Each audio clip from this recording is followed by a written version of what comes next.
Hi, welcome to Filmmaking from Script to Screen. I'm your host Megan Fox, and today we are going to be taking you on our simple 62-step process of making a film from script to screen. Stick around. Movie time's gonna have some movie times. Gonna make a film, gonna have some movie times.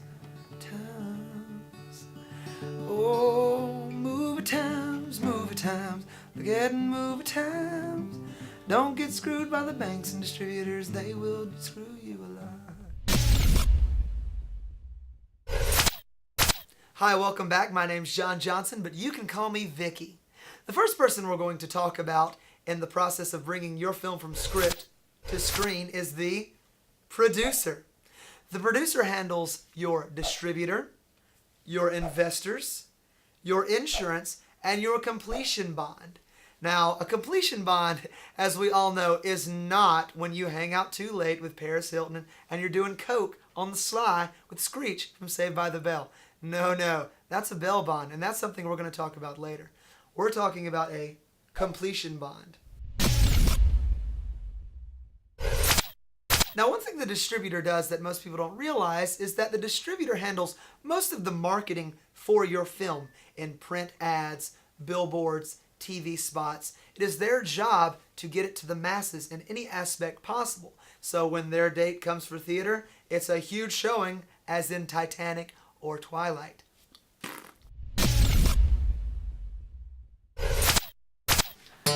Investors keep on loaning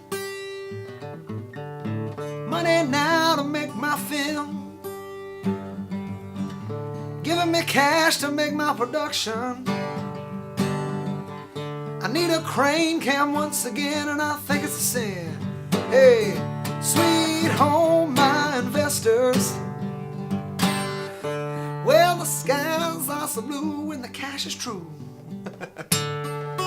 The investors is the next person we're going to talk about. The investors is the obvious one. They're the people putting the money into your film. These are also the first people that get paid back once your film makes profits at the movie theater. The third people that the producer deals with are the insurance people, or as I like to call them, asshole crooks. I don't care who you are, what you did, where you're from, as long as you insure me, baby. Who you are, where you're from, what you did, I need insurance, baby. Ooh, ooh, ooh, ooh, as long as you insure me, baby.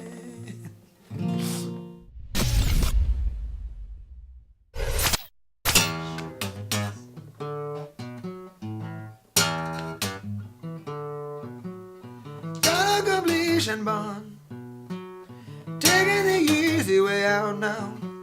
I need a completion bond, taking the easy way out now. She was a completion bond, one-way ticket, yeah. It took me so long to get one. Now, the producer also has to acquire what is called a completion bond from the bank, i.e. crook number 2.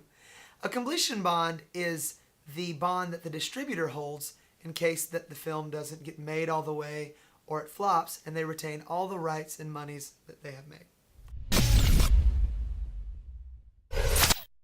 A letter of intent is the next step in the process. You need to acquire this from the person you got the completion bond from.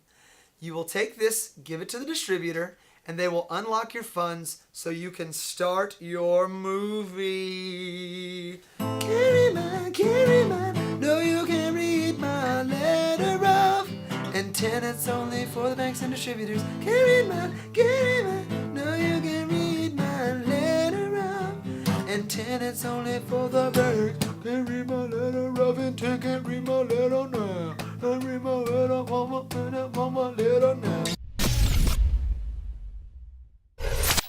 After you've acquired all the money that the distributor is going to give you, you can go to the bank and get something that is called gap financing. This is money that the bank will give you to fill in all the gaps of your production that weren't met by the distributor. Now, of course, one of the most important steps is to have all your paperwork done. So you will need to review all your letters of intent, all your distribution agreements, all your legal documents. Once all these papers are done, filed, done with what they're supposed to do, you shoot your movie.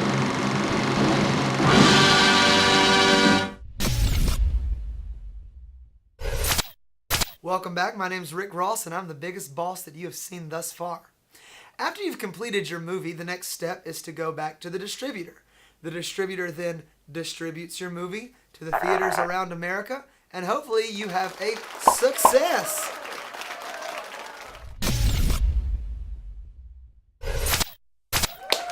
All right, your movie's on the silver screen now. Congrats, you made it. Wait there! It's not done. You are about to be taken through the woodwork. That's right.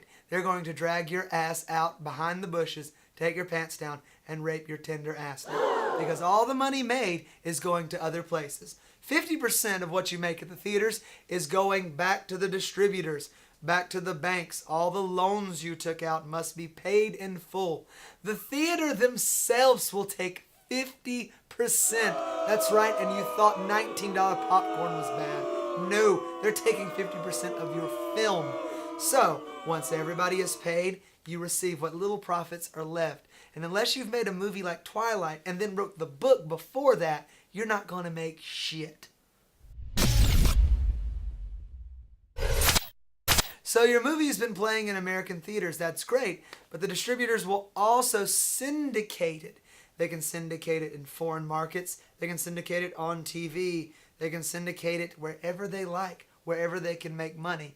And they will. So there is money to be made on the back end with soundtracks, or what we like to call the gravy money in DVD sales. You will make 3 times, count them, 1, 2, 3, 3 times what you will make in theaters on your DVD sales. So, at the very beginning of the process, make sure you don't get screwed on the DVD back-end sales, because it is the proverbial gravy. Uh-oh. I'm Kenny Kendricks. Good night. Movie time's gonna have some movie times. Gonna make a film, gonna have some movie times. Oh, movie times, we're getting movie times. Don't get screwed by the banks and distributors, they will screw you.